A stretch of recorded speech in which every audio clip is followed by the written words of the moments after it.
आइए रुख करते हैं अब खबरों की ओर। देश ही नहीं, विदेशों की भी इस पे नजर और विदेशी मीडिया इसको कवरेज करना ही है। इतना पहले दिन 1.65 करोड़ की एक विशाल पंडाल और उसके बाद में 3.5 की एक भव्य आयोजन।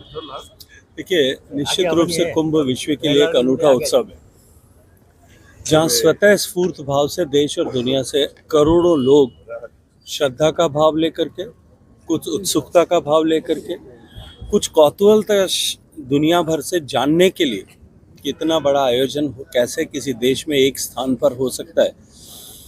कुछ इतने बड़े हो रहे आयोजन ने सरकार का जिस तरह से प्रबंधन है उसको एक केस स्टडी की तरह अध्ययन करने के लिए विभिन्न राज्यों ने भी अपने राज्यों में होने वाले बड़े आयोजनों में कुंभ को देख करके उसकी आयोजन की व्यवस्था को समझा जा सके, इस दृष्टिकोण से देश भर से 45 दिन में, दुनिया भर से 45 दिन में 45 करोड़ लोग कुंभ के साक्षी बनेंगे।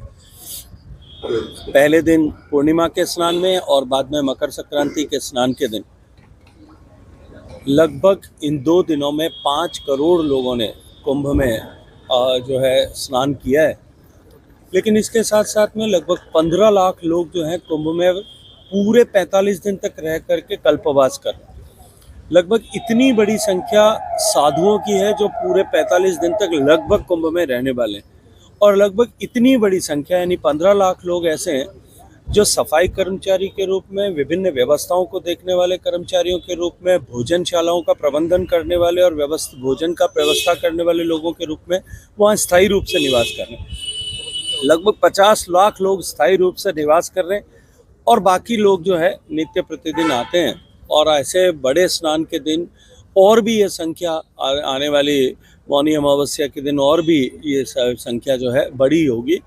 लेकिन निश्चित ही कुंभ का प्रबंधन उत्तर प्रदेश सरकार माननीय योगी आदित्यनाथ जी के नेतृत्व में और देश की सरकार ने माननीय प्रधानमंत्री जी के नेतृत्व में जिस तरह से किया है वो निश्चित रूप से अनूठा है। क्योंकि इससे पहले कुंभ जब कभी भी देश में होते थे, कुंभ शाश्वत है, हजारों साल का लिखित इतिहास है। लेकिन इससे पहले के कुंभ का स्मरण करिए, 2013 के कुंभ में किस तरह से भगदड़ मची, सरकार ने किस तरह से उस समय जो है असंवेदनशीलता के साथ में व्यवहार किया था। वहां से लेकर के 1954 में जब देश की आज़ादी के बाद में पहला कुंभ हुआ था, आप उस समय के कुंभ की व्यवस्थाओं को देखिए, सरकार किस तरह से इन विषयों को लेकर के उदासीन थी। नेहरू जी के कुंभ में जाने के कारण से ऐसा लिखित रूप से लोगों ने स्टोरीज की है कि उस कुंभ में 1000 से ज़्यादा लोग जो भगदड़ मची थी उसके कारण से दिवंगत हुए थे। लेकिन अब क्योंकि सरकार हमारी विरासत का संरक्षण करने और विरासत का सम्मान करने वाली सरकार है, इसलिए निश्चित रूप से इस बार के कुंभ की व्यवस्थाएं जो है पहले से बहुत बेहतर, अच्छी और निश्चित रूप से व्यवस्थाओं को देखने और समझने की योग्य है। सर, एक बहुत बड़ा गठबंधन बनाया गया था, इंडिया नाम भी दिया गया था उसका। वो इस महाकुंभ को लेके कोई भी लाइन नहीं बोल रहा है, कुछ भी नहीं। ये क्या कुछ कहना चाहेंगे सर? देखिए, वो अवसरवादियों का संगठन है। ऐसे लोग जो पिछले लोकसभा चुनाव से पहले इस भय को लेकर के कि सरकार अगर फिर सत्ता में आई तो हम ऐसे भ्रष्टाचारियों को ये नहीं बख्शने वाली है, जीरो टॉलरेंस की नीति के तहत ऐसे सारे लोग जो जेल यात्रा करके आए थे वो सारे लोग एक साथ एकत्रित आए थे।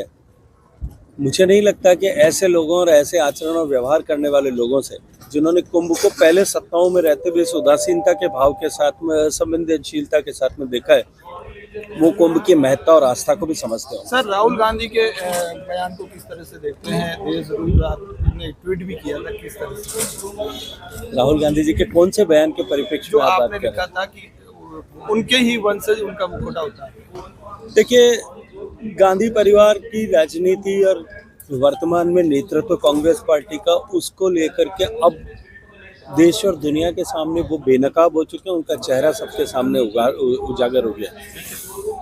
वो हिंदी में एक कहावत होती है, हाथी के दांत दिखाने के और खाने के और। मुझे लगता है कि उनके दांत जो है अब सबके सामने, उनका चाल और चरित्र, चेहरा जो है सबके सामने आ गया है। विपक्ष हमेशा मीडिया की आज़ादी की बात करता है, आपको लगता है 1954 में जो घटना हुई उसे दबाने का प्रयास उस समय? देखिए, हमेशा ही 1954 केवल एकमात्र उदाहरण नहीं है, वहाँ से लेकर के इमरजेंसी से लेकर के 2014 तक पूरे ग्रंथ लिखे जा सकते हैं इस पर कि किस तरह से उन्होंने लोकतंत्र का और लोकतंत्र के सारे स्तंभों का गला घोटने की कोशिश की।